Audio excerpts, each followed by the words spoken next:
Yes guys, welcome. This is going to be a complete new basically way of video, because in these kind of videos moving forward, which I will do every single week, I'm going to answer the questions that I got from you guys either on YouTube, on Instagram, or whatever social media platform we connect on. In this case it was an Instagram Q&A, and in this Q&A I got a lot of questions which I was not able to answer all of them. So in this kind of setting, I would like to grab all the questions that I get, like wherever it might be, either in my comments, in my DMs, on the YouTube comments, wherever I see questions that what I think of, hey, these are questions more people can relate to. I would love to, just dive into that specifically, so I can potentially and hopefully also help more people this way by just expanding, let's say, the knowledge and experiences that I've gained over the past 5 years in business, but also in terms of fitness, in life, wherever I might be. I do have to say, like, I'm not perfect at all. I am also lacking in a lot, and I think all the best people in the world always have something that they're lacking in, because yeah, nobody's perfect, as everyone knows. But what I do know, I would love to elaborate on.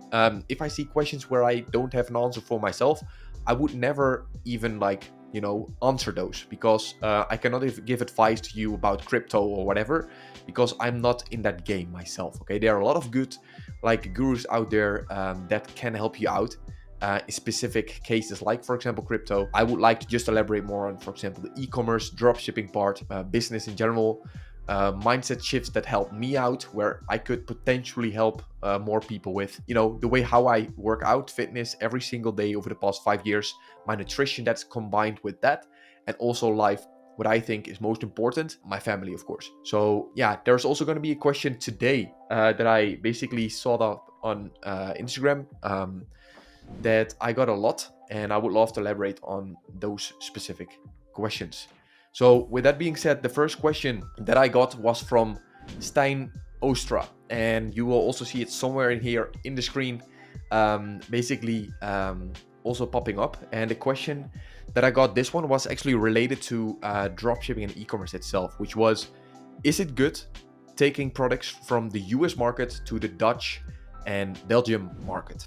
Okay, this is a question I got a lot of the times, because most of my basically people consuming my content or just following me are either from the US or Canada, or they're from Europe.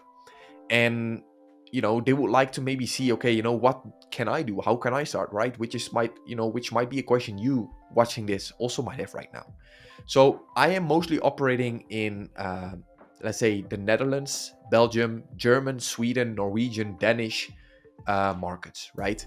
And those markets are, in my opinion, the markets with the most growth potential. However, that does not mean that the US market is not good. Like, I can tell you, it's most people, tell it's super saturated. But I think, also, like, the US market has so many opportunities, because the market is like one of the biggest markets you can get your hands on. So there are always opportunities to sell products, obviously. It's just like you need to separate yourself more and from your competition, because like the US market, from my opinion and my perspective, is 10 years ahead of the European markets, which is a good thing if you're operating in Europe, because then you can gain knowledge from what they're doing in advance, so you can basically apply that as well, right? About this question specifically, is it good to taking products from the US market to the Dutch Belgium market if you're doing product research there? Yes, you can definitely do that.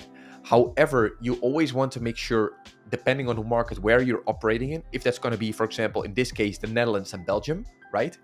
Then you always want to make sure that the products that you sell is not, let's say, bounded to a specific season. It can be, but for example, if you're selling fashion like I do, then you want to make sure that those products are, let's say, relatable to the market and the season you're selling in. I cannot sell, for example, products that might sell really well in either Amazon or dropshipping stores on Shopify, which are related maybe to, like, let's say winter, right? Or maybe fall, that I would sell in during the spring or summer season in the Netherlands and Belgium, because most people will not buy it, and you won't see, let's say, the conversions for that product, even if it might be a very good product, to then sell it in like the Netherlands and Belgium during spring and summer, because people are not, let's say, in their behavior, in that mood, right, of buying during spring right now, for example, that they would buy products like with thick, like very thick jackets or whatever it might be, right? And you can definitely save those products like for later, but you want to really focus and be very conscious of, okay, what is the thing that people are searching for right now? Because what people want is either that you solve a very big problem in their life, if you're selling evergreen product that you can actually sell during the entire year, most likely, or that you're basically giving them a wow factor, something that they need to have right now, which might be like combining with an irresistible offer, something that they need to have, right? That will just trigger something like in their mind to operate and to behave and to basically act right now, right? That's something what we want, because as a starting dropshipper, you're basically getting a lot of experience by either selling in a very broad niche market so you can test a lot of products, or you're gonna sell in a general store that you can sell like literally every kind of product. That way you can learn way faster by also having room for failure, right? As you're allowing yourself to test products which might not be like, you know, your first best product that you will sell will be winner. Most likely it's not going to be the case for most people. For some people it does, but you need to be aware that in the beginning you want to just learn.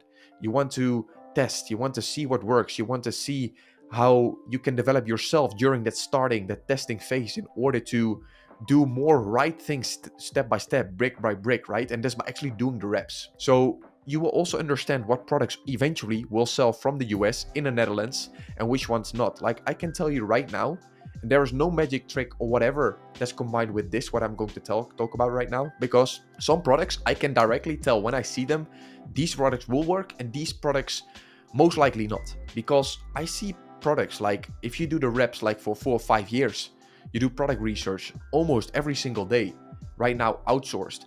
But I do know which products have basically gotten back like every single year. For example, if most people watching this who are dropshippers know that there's one specific kind of like slippers that is selling every single year, like literally. And those kind of slippers are like, I think one of the most sold products ever for on dropshipping stores specifically. And most people just starting, I see every single client of me most likely testing those as well, because they don't know that it has been a product that has been maybe oversold, maybe that has been overused already, which has less potential to scale long term, because most people have seen them already on, let's say, Facebook, right? Or whatever platform you use for paid ads. So you want to be conscious as well, like in the beginning, you always want to have some room for failure, maybe have some sort of like person or guidance that can tell you, okay, like these products you should test, these ones not, by like, just learning from experience that way. But just getting back to like the question, you can definitely sell products from the US in the Netherlands or like in Belgium. However, I prefer personally to do product research in countries like, for example, if I would be operating in the Netherlands and Belgium, I would do it in Germany, in Sweden, in Norway, in Denmark, everything that is close to, let's say, the Netherlands. Why? Because most likely the climate, the way how people think and behave is super similar in countries like around the market that you're operating in. If you're doing it like across the world, across the country, and you're going to sell somewhere that's completely, let's say, different than your target audience, your target group, then their behavior is also most likely super different, and their buying behaviors as well. So the more close you have like a country, you find a winning product that's like relatable to your country, your market, the more likely you will find a winning product sooner if you do the same kind of research, but just in a market that is similar to yours. So that's basically wrapping up the first question from Stijn Ostra. Hope it helped. So that brings us to the second question, and that question is from Timur Kawar. And his question is where to begin as a youngster if you want to learn a new skill set. So if you want to learn a new skill set as a beginner, you just want to make sure and find out, okay, what are the knowledges, like what is your knowledge already? What is maybe something that you might be standing out with already, right? Do you have some sort of knowledge that is maybe hard to obtain, right? Hard to get. If it is, you can already transition that into a skill set by just diving more into that specific thing, because a skill set is nothing more than just having knowledge, right? That you can applied knowledge to then create it a skill set with, like by, for example, if you're very good at videography, right? and you know all like the details on how to make the best shots, how to actually get the best let's say the best video, right? The best kind of like hooks and everything. Then you have a lot of like ways to go to. You can either be a video editor for like e-commerce stores, for brands. You can do like nature photography, right? You can do like, you can all do that kind of stuff. You can do film, like all that kind of stuff. That's something you can basically obtain by just, getting more knowledge, going maybe into a specific market with the videos that you would like to create. So for a beginner who would like to basically learn a new skill set, it is super important that you first want to make sure, okay, what's the way, what is maybe something you already know, or if you don't have any knowledge and you would like to gain more knowledge, what is something you might be interested in or you would like to actually dive into in order to gain knowledge to then transform it into a skill set, right? If you gain knowledge, like for example, Warren Buffett read 1,000 books and you do the exact same, but that does not mean that you will get the same outcome as he, basically becoming a billionaire, right? A multi-billionaire. Because you need to apply that knowledge that you have gained, that you've obtained, to actually get results. So if you actually implement those knowledges that you have gained, you can transform it into a skill set, obviously. Once you have applied that skill set and you're actually working on it every single day by doing the reps, like I said earlier as well, you will get better and better and better. And people are willing to pay more and more and more for your services because you're most likely standing out from the rest of the videographers out there if you continuously learn. If you want to learn a new skill set, you need to understand that you need to continuously learn in order to get continuously better, because the world is like changing faster than whatever, right? And you need to basically adapt in order to basically withstand the test of time. So in that case, you always want to be like eager to learn by like expanding your skill sets, right? And that is by just continuously diving into one thing that you would like to focus on in order to get better at that thing you want to get better at. Once you have, let's say, those two boxes, like you have that filled up, right? Those two buckets, you have your knowledge and you have your skill set. From your knowledge and your skill set, you will build eventually as well like basically an environment for yourself where you will, let's say, get more people within that market that you're operating in, which you can gain more knowledge from. That will get us back to bucket 2 to basically expand your skill set, and bucket 1 to expand your experience, right? Your knowledge in that case. So you need to understand that every single part of where you're going through, every single part of your life, that it always comes back to the first two buckets, which is knowledge and skill set.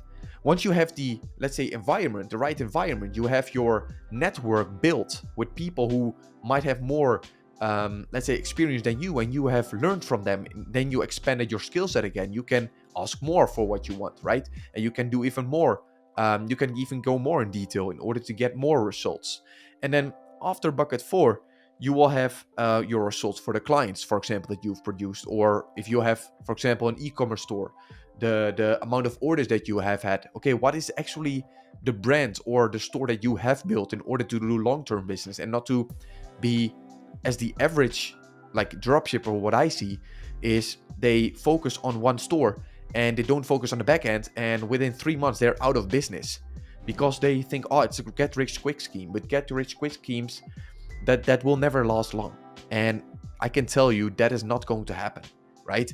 Most people, they share stuff online. They think, like, they show people that within a month you will have a Ferrari under your butt. You're like in a private jet, whatever it might be. I can tell you that's not going to happen, okay? But what you need to understand is all those things, like money and everything, that will like not be valuable at the end if you basically will be bankrupted or whatever it might be, right? What you will always keep having that no one can take away from you is your knowledge and your skill set. So what you really want to focus on, again, is your knowledge and your skill sets, to improve that continuously, to get better and better and better. And that is by doing the reps, focusing on one thing, getting every single day, work on it every single day in order to get better, to basically outwork your competition.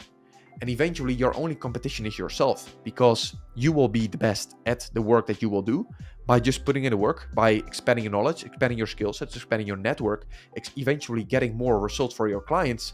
And that will eventually leave you as a legend, right? As a legacy. You will leave the legacy behind based on what you have done over the years. So just start with one thing, get better at it, get the knowledge, gain the skill set by applying the knowledge, and then you will get the network that will get you even more results, who have experience in different things like that, like the thing you would like to get better at. And that is basically where it all starts. So Timur, regarding your question, where to begin as a youngster if they want to learn a new skill set, that is my answer to you. So that brings us to question 3, and that is, how do you keep yourself focused?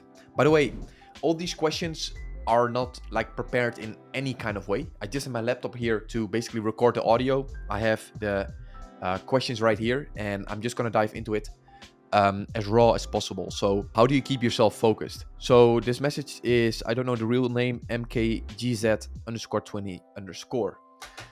How do you keep myself focused? Like, you need to understand that focus is the complete opposite way of basically like distraction, right? And you might think, yeah, no shit.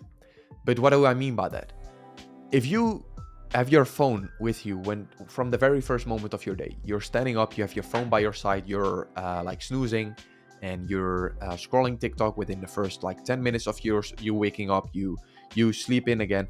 Like you're starting your day with like no focus on the things you maybe would like to focus on. Maybe you don't even know where you would like to focus on. Then you need to first make sure that you know at least what you're willing to focus on, right? But if you do know, you have like a purpose in life, you actually do know where you would like to work on that day.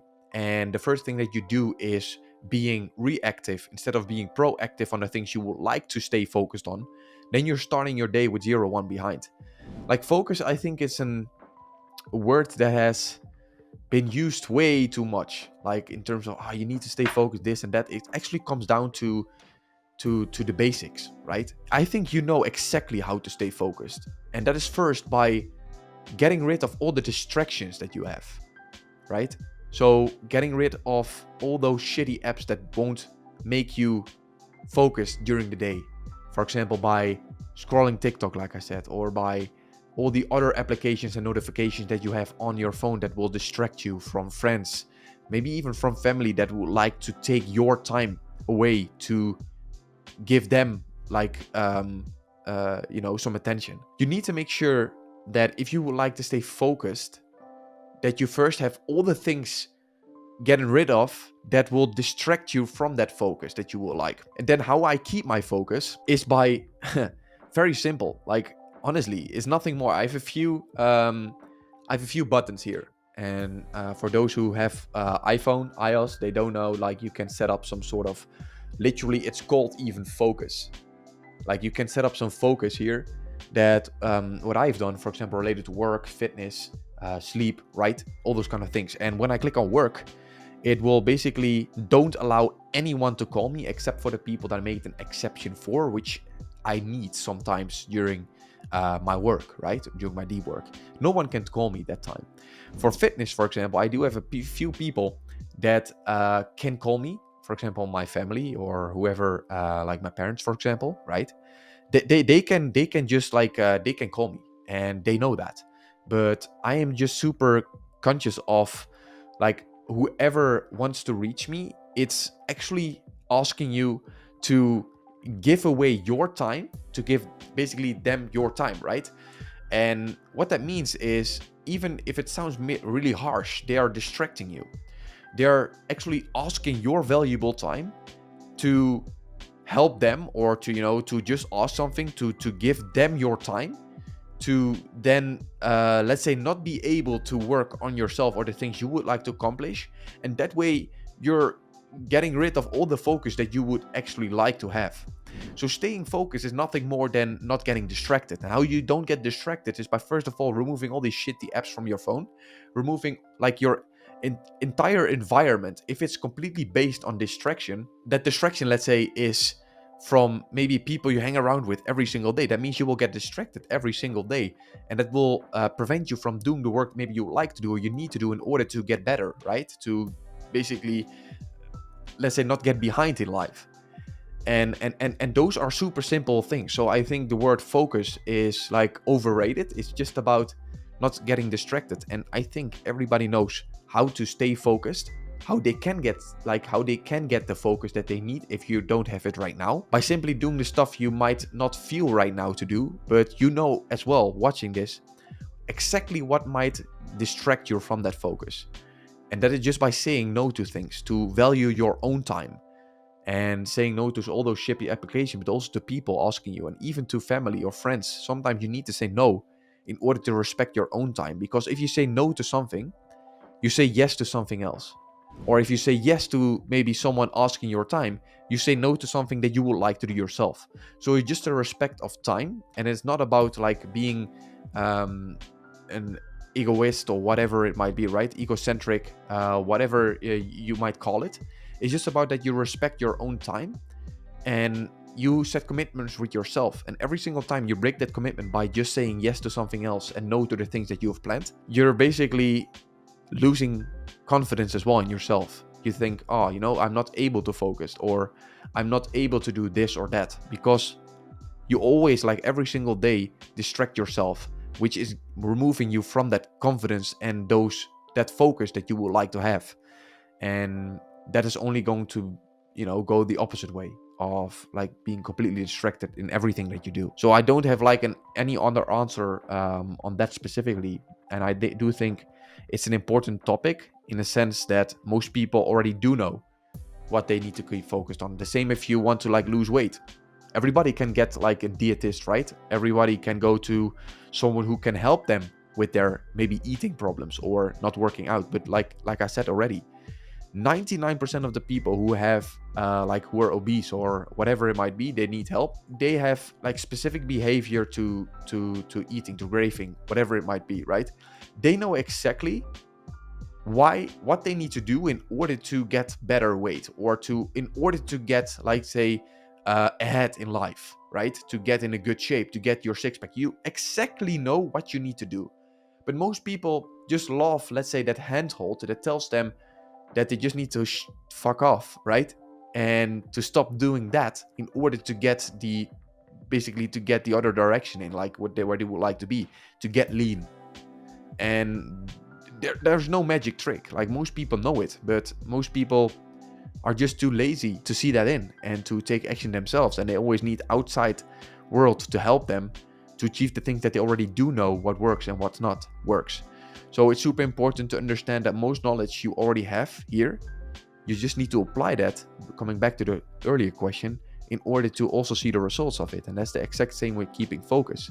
You exactly know what is distracting you. You right now need to apply that knowledge that you already do have to basically get rid of that distraction in order to keep the focus, or to get focus if you have never had it. That's basically my answer to that question, and I will just wrap it up here. These 3 questions are the questions from this week. If you would like to have, your question answered, to be featured, whatever it might be, just leave it here in the comments. DM me on Instagram, CA_Alessandro, or wherever I see a question popping up. I will just make a screenshot. I will, use that in these videos, and might be that your question is next. So looking forward to see you guys in the next video. Peace.